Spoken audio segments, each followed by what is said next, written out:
তুমি কে ভাই, আমার সামনে এসে দাঁড়ালে? কি আমাকে চিনছিস না, বাচ্চার ছেলে? ও মা, তুমি কি কথা কইতে পারো? কেন, কি দেখছিস? আমার হয়ে কি অন্য কেউ কথা বলে দিচ্ছে? তোমার নাম কি? আমার নাম চিঙ্কু ভূত। তুমি কোথায় থাকো?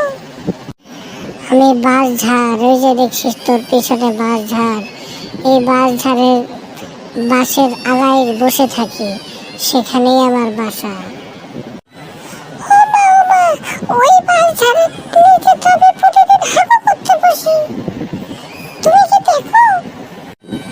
আজ তোর সামনে আসার কারণ হলো তুই ওখানে হাগু করিস, সে হাগুর গন্ধ আমার কাছে চলে আসে, এই জন্যই তোর সামনে আসছি।